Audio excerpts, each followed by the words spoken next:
নেকি বন্ধ কৰি দে কাম বন্ধ কৰি দিব দিছো এইবিলাক দি আমাৰ কোনো ধৰণৰ কাম নহব আমি বহুত ভুক্তভোগী হৈ আছো আমাৰ ৰাইজ গোটেই ইমানখিনি ৰাইজক অপমান কৰিছে আসিফ নাজৰ এতিয়ালৈকে কোনো খা খবৰ নাই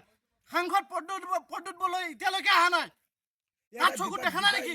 আমাৰ মিডিয়া লাইভত গৈছে বস্তুটো দেখা নাই নেকি বৰলিমাৰী গাঁওখন কিমান ভুক্তভোগী হৈছে কিয় নাহিল কিয় ৰাইজৰ ওচৰত নাহিল ইমান ভুক্তভোগী হৈছে কিয় নাহিল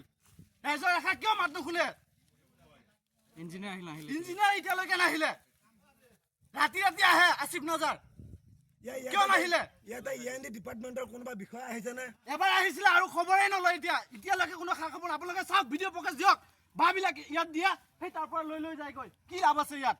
আপোনালোকে কওক ইয়াত কি ক'ব বিচাৰে বান্ধৰ নামত খালি অকল টকা লুট পায় এইবিলাক খালি মিছা এইবিলাক পলুহন মানুহৰ চকুৰ ভেলকি লগাই আছে এইবিলাক একো ফাইদা নাই ইয়াত যদি দিয়ে উচিত কিবা এটা ব্যৱস্থা কৰি দিব লাগে চৰকাৰে মই এইটোৱে অনুৰোধ কৰিলো